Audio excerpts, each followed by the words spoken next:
जो आज हम बात करेंगे क्लास 10th के संस्कृत के मॉडल पेपर के बारे में, जो कि बोर्ड के द्वारा जारी किया गया है। तो यहाँ सभी को पता है आपका पेपर जो है वो 70 नंबर का होगा। समय आपको 3 घंटा 15 मिनट जो है वो दिए जाएंगे, जिसमें से 15 मिनट जो है आपको प्रश्न पत्र पढ़ने के लिए निर्धारित किए गए हैं। आपका पेपर बच्चों 2 खंडों में विभाजित होगा, खंड आ तथा खंड बा। ठीक है। और खंड आ जो होगा वो बहुविकल्पीय प्रश्नों का होगा, जिसमें 20 बहुविकल्पीय प्रश्न होंगे और जिनके उत्तर जो है वो आपको OMR शीट में देने होंगे गोला काला करके, और वही आंसर जो है OMR शीट के नीचे वाले हिस्से में जो है ABCD के रूप में लिखने होंगे। ठीक है। तो अब यहाँ चलते हैं खंड आ की ओर। तो यहाँ पर आपको दिख रहा होगा खंड वस्तुनिष्ठ प्रश्नों में उपखंड जो है 1 से लेकर 2 तक गद्यांश पर आधारित है। तो यहाँ पर आप देख सकते हैं कि 1 नंबर निर्धारित किए गए हैं इन प्रश्नों के लिए।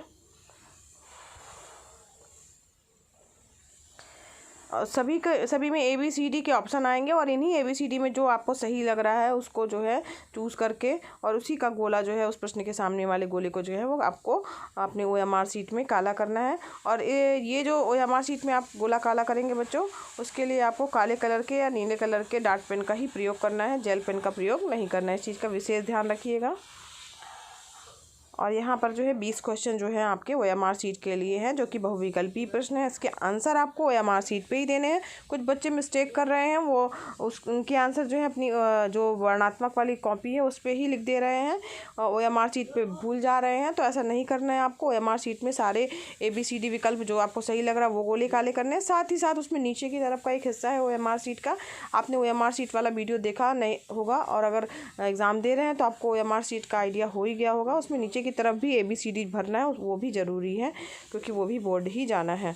अब चलते हैं खंड बा की ओर। वर्णात्मक प्रश्न है, यहाँ पर इसके उपखंड हैं। यहाँ पर सभी प्रश्नों को करना अनिवार्य है। एक गद्यांश दिया होगा, उसका हिंदी में अनुवाद आपको करना है। ठीक है। तो 1 दिया है, यानी कि यहाँ पर ऑप्शन में 2 दिए हैं का और खा, तो कोई भी आप 1 कर सकते हैं। एक पाठ का सारांश जो है हिंदी में लिखना है, तो यहाँ पर 3 ऑप्शन दिए गए हैं, किसी भी एक को आप जो है उस पाठ का सारांश हिंदी में लिख सकते हैं। और जो ये श्लोक दिए गए हैं उसमें से एक श्लोक की हिंदी में व्याख्या करने के लिए आई है प्रश्न नंबर 3 में। प्रश्न नंबर 4 जो है आपका सूक्ति से संबंधित है, तो किसी भी एक सूक्ति का हिंदी में जो है उसकी व्याख्या करनी है। 3 ऑप्शन दिए गए हैं आपको। 5वां प्रश्न, एक श्लोक का अर्थ जो है वो संस्कृत में लिखने के लिए आया है। 2 श्लोक दिए गए, कोई भी आप 1 कर सकते हैं जो आपको अच्छे से आ रहा है।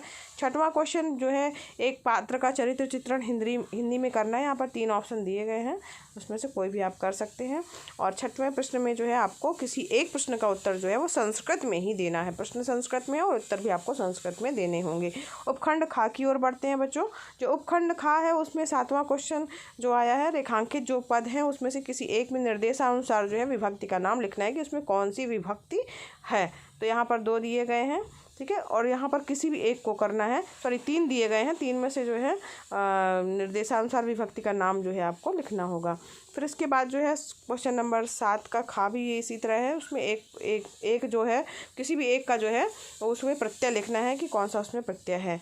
फिर इसी तरीके से 8वां क्वेश्चन भी है, वाच्य परिवर्तन, उसमें जो है किसी एक का वाच्य परिवर्तन जो है वो करना है आपको।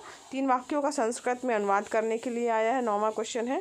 तो यहाँ पर देखिए आपके पास में 5 है और उसमें से कोई भी 3 आपको जो है हिंदी से जो है संस्कृत में अनुवाद करना है। फिर 10वां क्वेश्चन जो है आपको है वो किसी एक विषय पर संस्कृत में 8 वाक्यों में निबंध लिखना है। तो बहुत ही आसान है, यहाँ पर ऑप्शन आपको 5 मिल रहे हैं, कोई भी एक विषय लेकर के आप संस्कृत में उससे संबंधित 8 वाक्यों को निबंध के रूप में लिख सकते हैं। और 11वां क्वेश्चन है आपका किन्हीं भी 2 पदों का संस्कृत वाक्यों में प्रयोग करना है। तो यहाँ पर जो दिए गए उससे 5 दिए गए हैं, उनमें से कोई भी 2 जो है लेकर के आपको संस्कृत में वाक्य बनाने हैं। तो इस प्रकार से बच्चों आपका ये मॉडल पेपर है जो आपके लिए हेल्पफुल होगा, जो कि बोर्ड के द्वारा जारी किया गया है। इसलिए सारे प्रश्न आप अच्छे से तैयार कर लीजिए, आपके एग्ज़ाम के लिए इम्पॉर्टेंट है। अगर ये वीडियो आपके लिए हेल्पफुल लगा हो तो वीडियो को लाइक कीजिएगा, चैनल पर नए हैं सब्सक्राइब कीजिए, बेल आइकन प्रेस कीजिएगा ताकि आपको नए वीडियो का नोटिफिकेशन मिले। बच्चों मिलते हैं नेक्स्ट वीडियो में।